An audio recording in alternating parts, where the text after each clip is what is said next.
Bon, alors, bien le bonjour.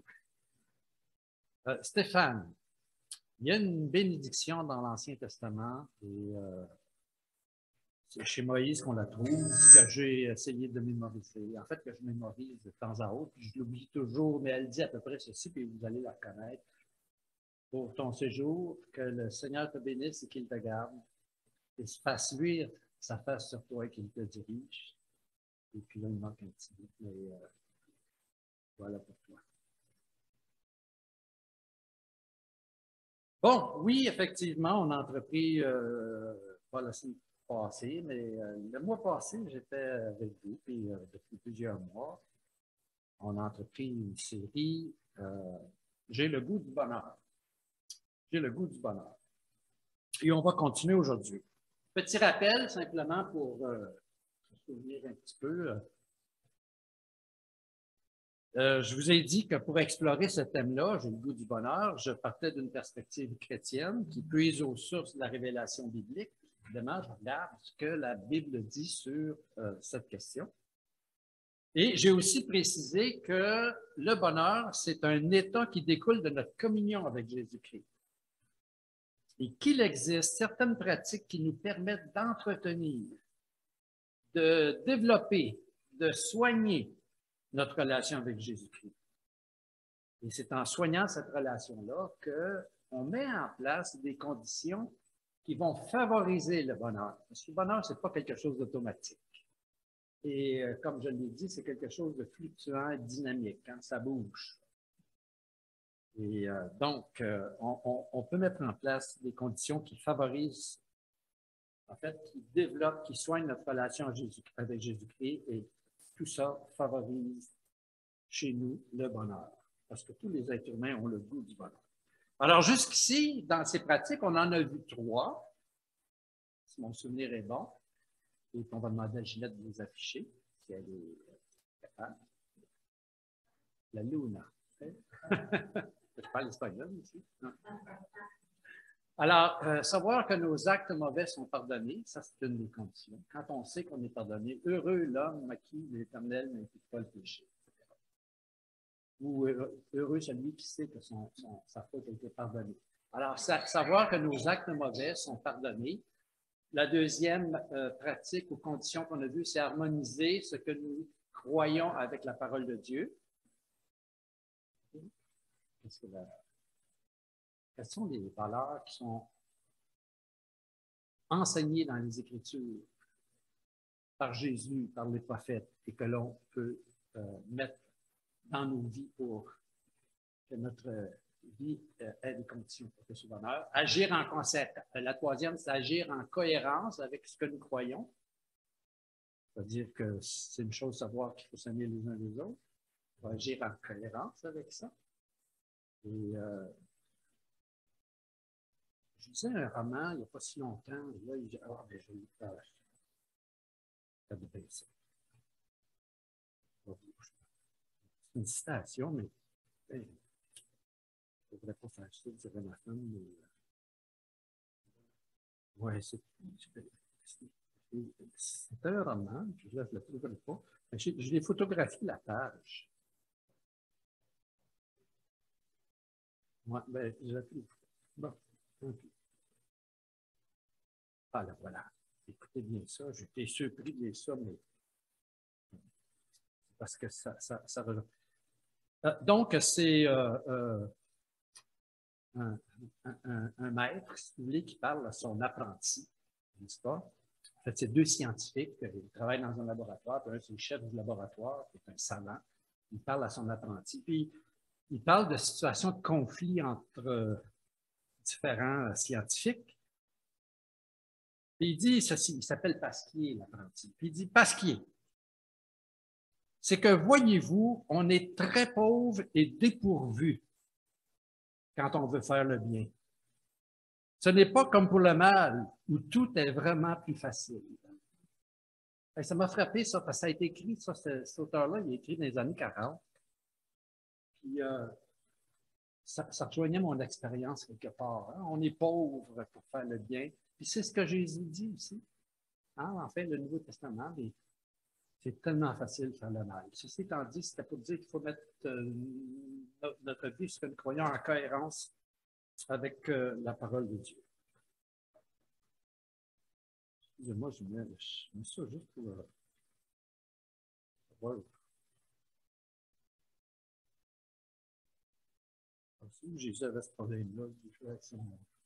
Pendant le sermon sur la montagne, il regardait ça. C'est l'air, non?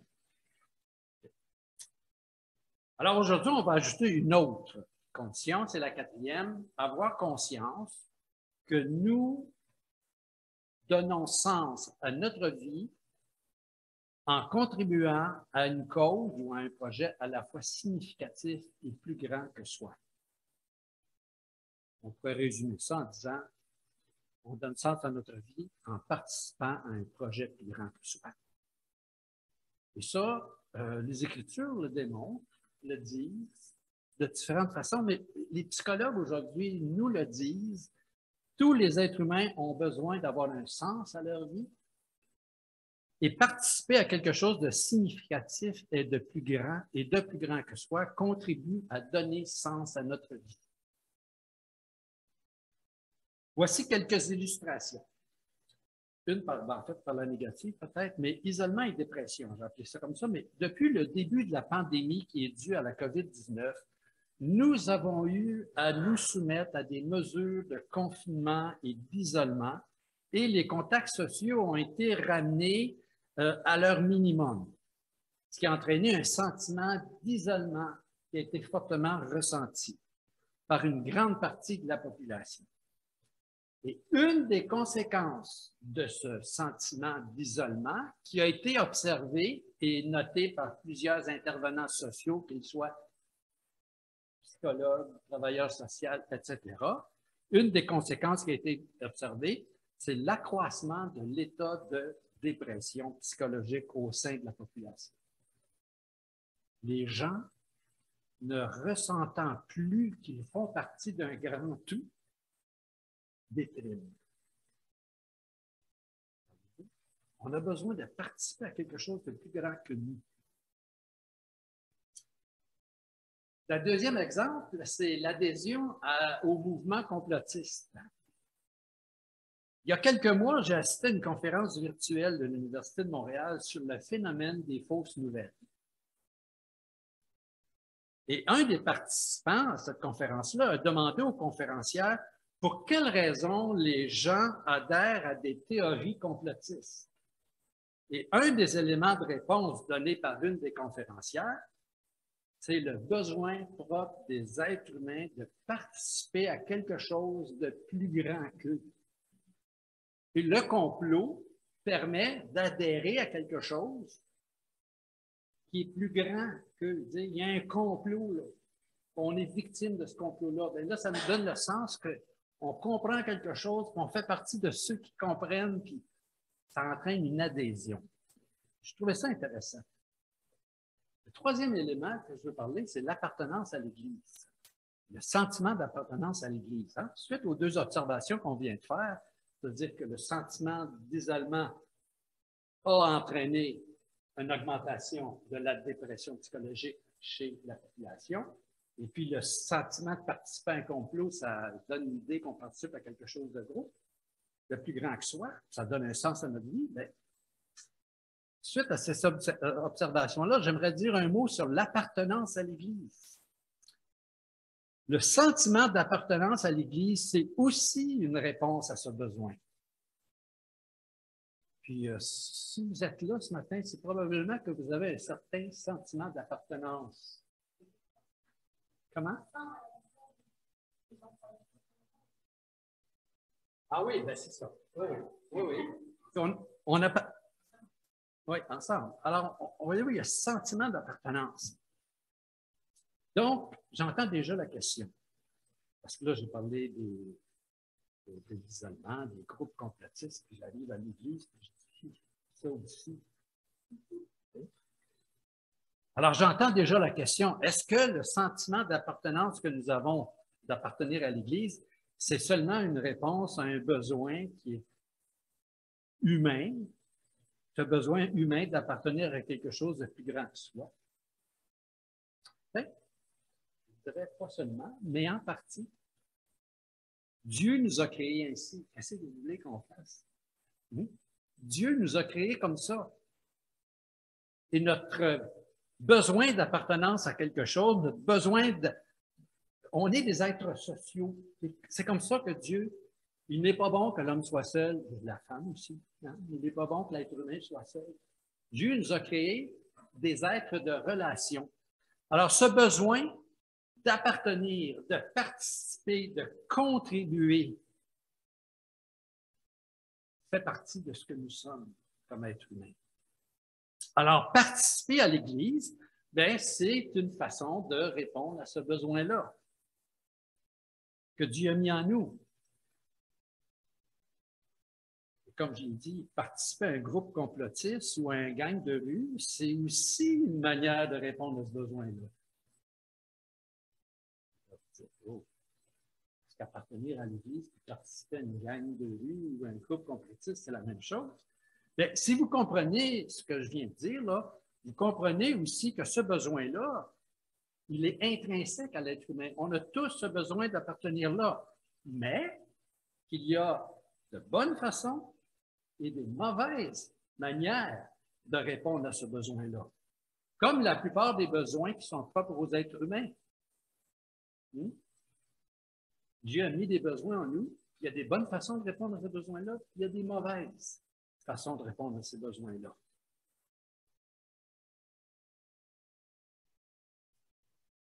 Donc, participer à l'Église, ça répond aussi à ce besoin-là et c'est voulu de Dieu. Ce qui nous amène à participer à ce grand projet, la participation au grand projet de Dieu. Parce que quand on participe au projet de Dieu, on y participe individuellement, mais on y participe en Église aussi. J'aimerais maintenant donc vous parler du grand projet de Dieu en prenant en considération ce besoin de participer à quelque chose de plus grand que soi. L'invitation que Dieu nous a lancée de vivre en communion avec lui nous fournit une belle occasion de participer à un merveilleux projet qui est significatif et qui est beaucoup plus grand que nous. C'est le projet de Dieu. Ce projet-là n'a pas commencé hier. Nous, on a des projets qui ont commencé hier. Là, vous avez un projet là, qui va se réaliser dans à peu près une demi-heure, avoir une communion avec une église espagnole. Alors, ça commence il y a peut-être une semaine ou deux, là, quand André est allé faire la vie sur le tour, puis il a rencontré le pasteur de l'église espagnole, c'est ça que vous avez compris, puis il a mis ça. Bon, puis là, vous autres, vous avez dit, ah, c'est un nouveau projet. Mais ce projet-là, il s'inscrit dans un autre projet qui est universel et beaucoup plus grand, qui est le projet de Dieu. Et qui date de longtemps. Ce projet, il nous est décrit dans la Bible selon les différentes périodes de son développement. David y a participé, les prophètes y ont participé. Et l'œuvre de Jésus-Christ, c'est l'étape ultime de l'intervention de Dieu. Pas l'étape finale, mais l'étape ultime, parce que Dieu continue son projet avec nous. Donc, le christianisme, c'est le projet de Dieu en action. Et nous, quand on participe à l'Église, on participe à notre marche avec Jésus-Christ, bien, on participe au projet de Dieu. Le christianisme, c'est une manière d'être, une manière de vivre, une manière d'agir dans le monde. Le christianisme, je pense que je l'ai. Ah oui. Le christianisme nous offre une vision du monde qui débouche sur un grand projet qui vise la transformation du monde. C'est ça le projet de Dieu. Dieu agit dans le monde pour transformer le monde, pour en faire un monde meilleur, et ça passe par la rédemption en Jésus. Alors, si je résume la vision chrétienne du monde, je vais la résumer en 4 points. Je viens de vous dire que le christianisme, c'est le grand projet de Dieu qui vise la transformation de notre monde. Et donc, qui porte aussi une vision. Il y a une vision chrétienne du monde. Puis une vision du monde, ça se résume en 4 questions. Pour décrire la vision, à peu près n'importe quelle vision du monde, vous avez besoin de ces 4 questions-là. Où sommes-nous? Qui sommes-nous? Quel est le problème et quelle est la solution? Je pense peut-être que j'en ai déjà parlé de ça. Mais on va les regarder rapidement, un après l'autre. La première question, c'est où sommes-nous? Alors, si on regarde les Écritures, on regarde ce que la Bible, l'Ancien et le Nouveau Testament disent, nous sommes dans un monde bon, créé par Dieu, pour que les êtres humains ils vivent heureux. Hein? Dieu vit que cela était bon, Dieu vit que cela était bon, on commence avec la Genèse, puis Dieu crée le monde, puis Dieu vit. Alors, c'est ça que la Bible nous dit. On vit dans un monde qui est bon. Où sommes-nous? Qui sommes-nous? Ça, c'est la deuxième question. C'est bien beau, on vit dans un monde qui est bon, mais qui sommes-nous? Bien, je résume lorsque la Bible enseigne, mais la Bible dit que les êtres humains ont été créés par Dieu, à son image, pour être en communion avec lui. Alors, on vit dans un monde bon, puis Dieu nous a créés à son image pour que nous soyons en communion avec lui. Et je pourrais rajouter les uns avec les autres. La troisième question, c'est que si on vit dans un monde bon et que Dieu nous a créés à son image pour qu'on soit en communion avec lui les uns avec les autres pour être heureux, la prochaine question, c'est quoi le problème? Il y a quelque chose qui ne marche pas quelque part. Et le problème, selon les Écritures, c'est que les êtres humains ont refusé de vivre en communion avec Dieu et cela a rompu l'harmonie dans le monde et entraîné toutes sortes de maux.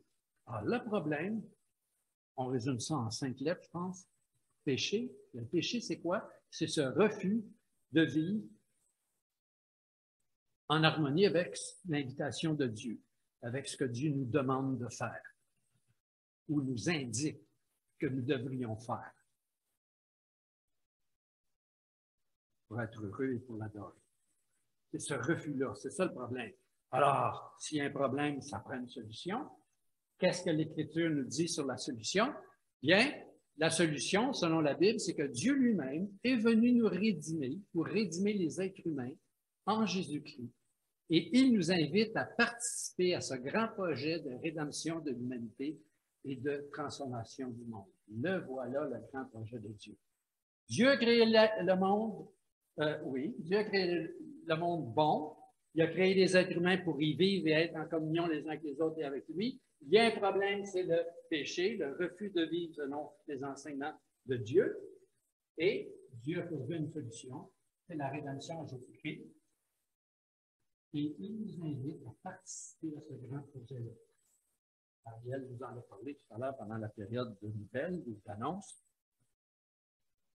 Je suis invité à parler pendant l'été avec nos voisins, de leur parler de cette bonne nouvelle. Alors, la Bible nous raconte l'histoire de Dieu qui agit dans le monde. Et dans la Bible, on trouve de nombreuses histoires qui illustrent comment Dieu est à l'œuvre dans le monde et comment ceux et celles qui font partie du peuple de Dieu contribuent chacun et chacune pour leur part à la réalisation du dessein de Dieu. Je vais vous poser une question. Donc, je viens de dire que la Bible nous raconte plusieurs exemples de personnes qui ont participé au projet de Dieu. Puis, dans l'Épître aux Hébreux, si mon souvenir est bon, c'est dit, c'est pour vous que ces choses ont été écrites afin qu'elles vous servent d'exemple. Alors, la question, les enchères sont ouvertes. Selon vous, quel est l'exemple qui, dans notre milieu, dans le milieu évangélique, est le plus souvent cité? L'exemple tiré des Écritures. Quel est l'exemple tiré des Écritures qui est le plus souvent cité comme le modèle à suivre pour une personne qui a contribué au projet de Dieu? La question est-tu claire? Non?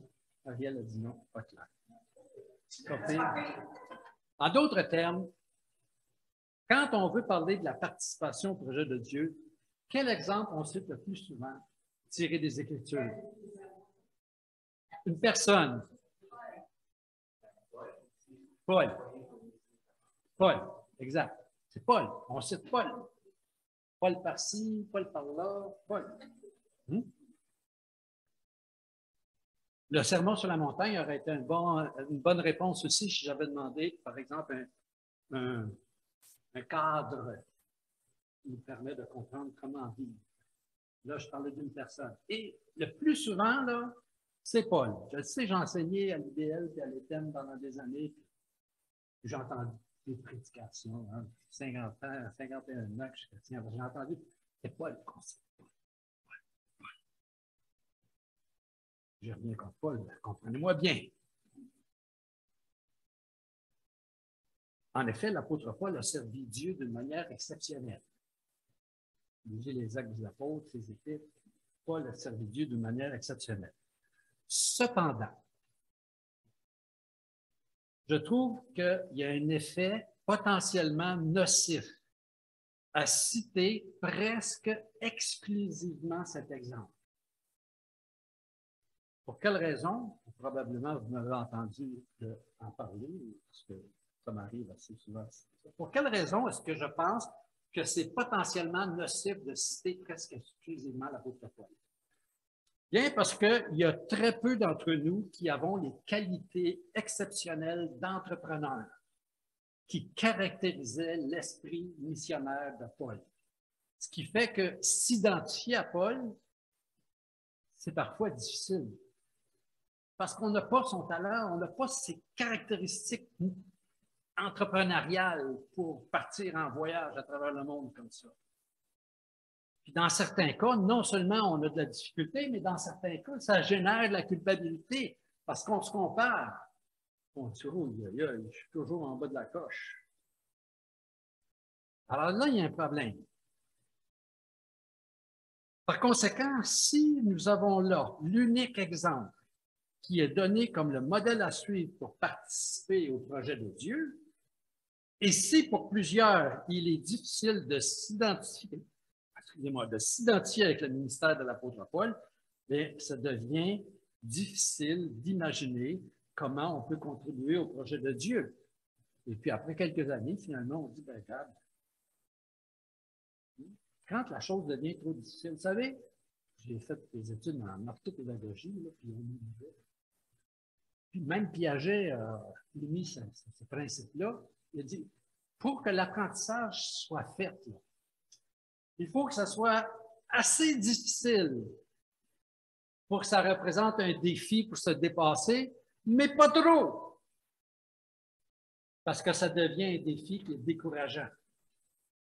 Alors, qu'est-ce qui arrive dans l'Église? C'est que si le seul modèle, c'est l'apôtre Paul, puis qu'on se mesure toujours à l'apôtre Paul, puis qu'on arrive toujours en bas de la coche, à un moment donné, il y a risque de découragement.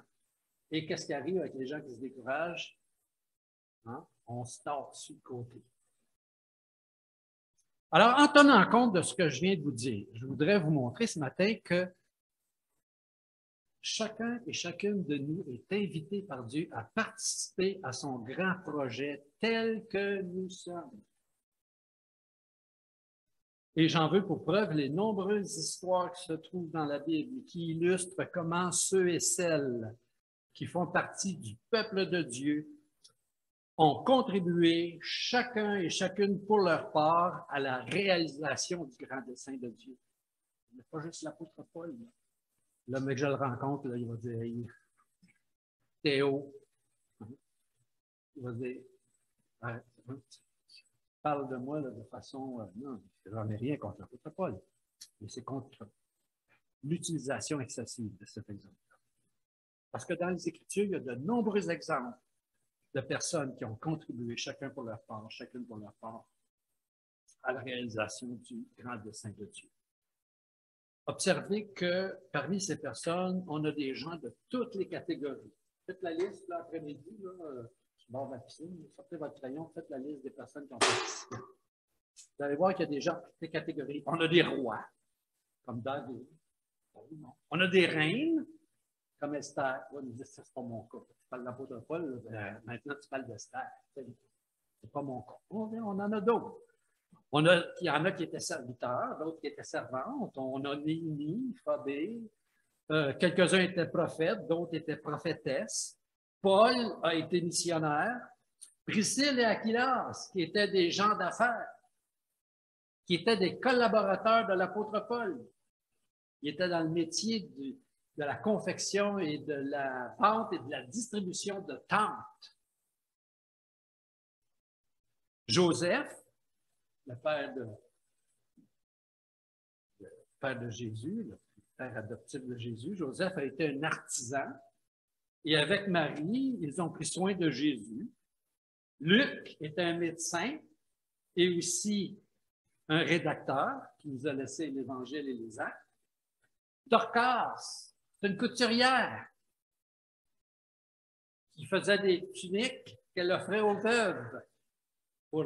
Parce que les veuves, vous savez, la situation des veuves, il n'y avait pas de pension pour les veuves. Et puis la situation des veuves était terriblement difficile. Et Dorcas, qui était couturière et qui faisait des tuniques, elle avait dans son backstore, dans son entrepôt en arrière, des tuniques qu'elle offrait aux veuves qui étaient dans le besoin. Couturière. Simon, dans les Actes des Apôtres, qui est appelé Simon le Croyeur, mais c'est un artisan du cuir. Il travaillait le cuir, un tanneur. Pas parce qu'il était tanné, il tannait le cuir. Apollos était un érudit. Zénas, un docteur de la loi. Oui, c'est tout ça dans la Bible. C'est tout ça dans la Bible. Un docteur de la loi, on dirait aujourd'hui prof de théologie ou un prof d'enseignement moral et religieux. Timothée participait au projet de Dieu. Qu'est-ce qu'il nous a dit Timothée? C'était un homme timide. C'était un homme timide. Et j'ai parlé de Phobie tout à l'heure, qui a aidé plusieurs personnes dans l'Église. On voit ça dans Romains.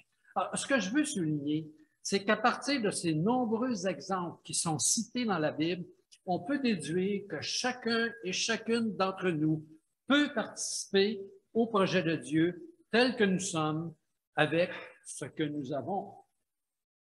Pas besoin d'attendre d'être rendu là.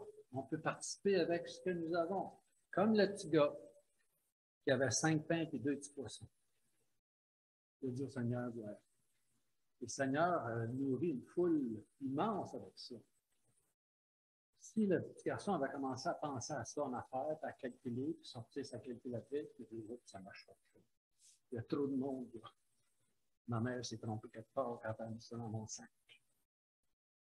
Alors, on vient avec ce qu'on a. Puis tous ces exemples-là sont là. Alors, il n'y a pas juste l'apôtre Paul qui est un modèle, mais toutes ces personnes sont des modèles. Alors, si vous êtes roi ou reine, sachez, parce qu'il y en a probablement parmi nous, sachez que vous pouvez servir le Seigneur et participer à son grand projet.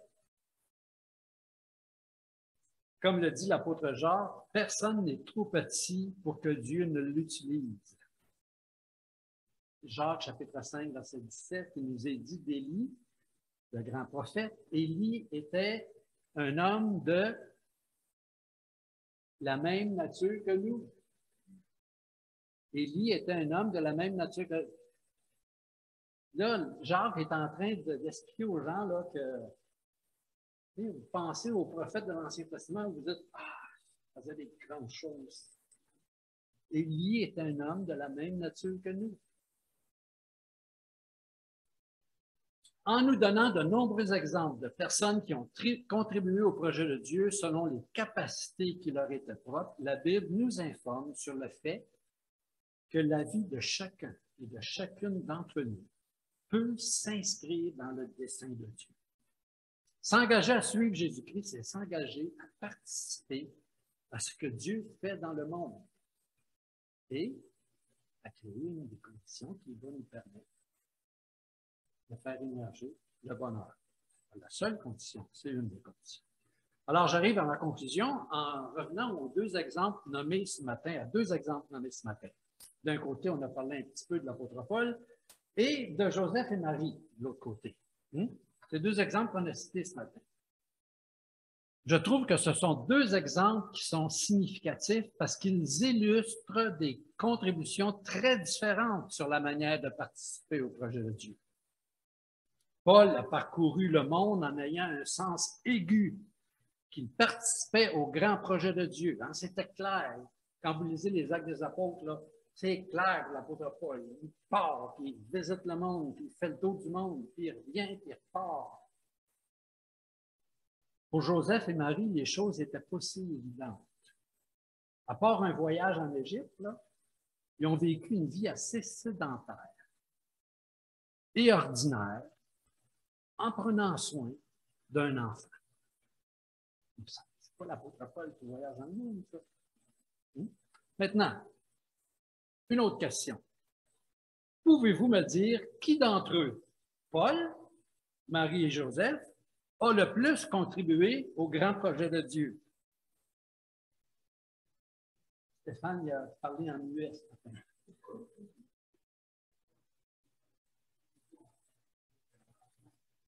On ne peut pas faire la comparaison. L'apôtre Paul s'est damné, pas le dimanche matin, l'apôtre Paul s'est damné hein, pour participer au projet de Dieu. Joseph et Marie, ils ont pris soin d'un bébé, ils l'ont protégé, ils l'ont nourri.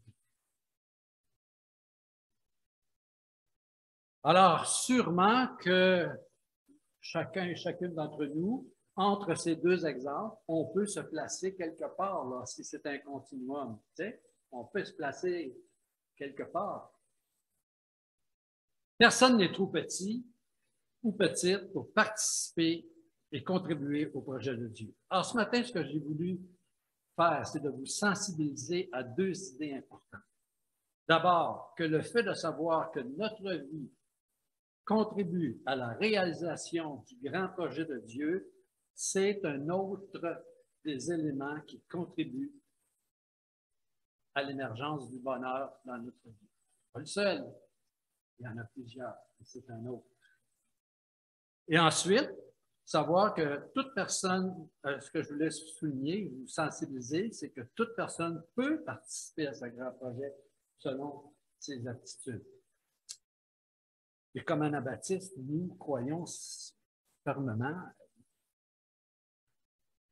au fait que chaque personne, on appelle ça le sacerdoce de tous les croyants, un mot compliqué en théologie, ça veut simplement dire que chaque personne, sans exception, peut être, entre guillemets, le prêtre pour servir Dieu. Parce qu'il y a des traditions chrétiennes où il y a différents types de participants dans l'Église.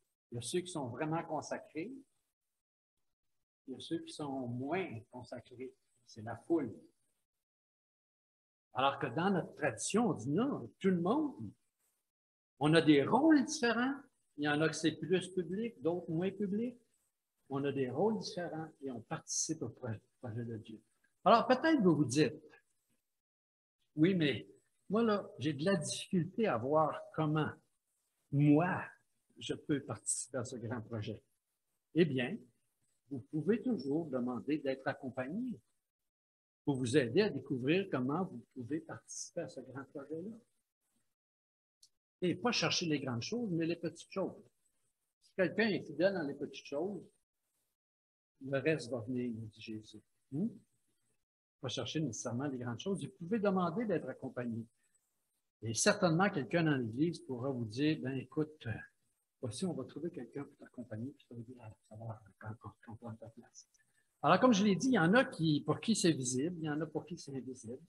Puis, en réfléchissant à ça, j'ai pensé à quelqu'un dans l'Église, là. Et pas là, on va en parler ce matin. Je pensais à Monique. Non, mais si on demandait à Monique de diriger les chants ce matin, non, sa sœur, elle a dit, mais les trousses d'hygiène, hein? Et là, voyez-vous, chacun a sa place. Et c'est la même chose pour vous. Moi, j'ai des amis qui me disent, moi, prendre la parole en public, pas capable. Mais ils font d'autres choses. Et moi, il y a de ces choses-là, là, pas capable. Mais prendre la parole en public, à cause des dons que j'ai eus de la part de Dieu, puis de l'expérience que j'ai acquise, c'est moins difficile. C'est plus visible, mais pas nécessairement plus glorieux. Parce qu'il y a toutes sortes de personnes qui font des choses cachées et extrêmement utiles. Et juste le fait, comme je le disais tout à l'heure, d'appartenir à l'Église, puis de se réunir ensemble, puis de dire, Seigneur, nous sommes le petit troupeau de la clairière et nous voulons te servir, Dieu va nous utiliser. Vous rappelez-vous, c'est Élie ou Élisée, je ne me souviens jamais, qui est allé brailler devant le Seigneur, puis qui a dit, il reste juste moi. Hein? Il reste juste moi. Et le Seigneur a dit, non, non, non, non. J'ai réservé d'autres. Et puis, alors, des fois, on est comme ça. Hein? On dit, Seigneur, qui suis-je? Je suis si petit, si petit. Confions ça à Dieu, faisons ce que nous avons à faire. Et Dieu va faire le reste pour participer à ce grand projet. Alors, c'était la quatrième pratique. Et puis, dans les prochaines semaines, les prochains mois, on en verra d'autres. Mais surtout, si vous posez la question, comment moi je peux aider, et vous n'arrivez pas à le trouver, faites-vous accompagner. Là, je n'aimerais pas personne qui allait voir, là, mais moi, je dirais, allez voir ceux qui prennent la parole en avant, là, dans l'Église, puis demandez-leur vers qui je peux aller. Puis Dieu va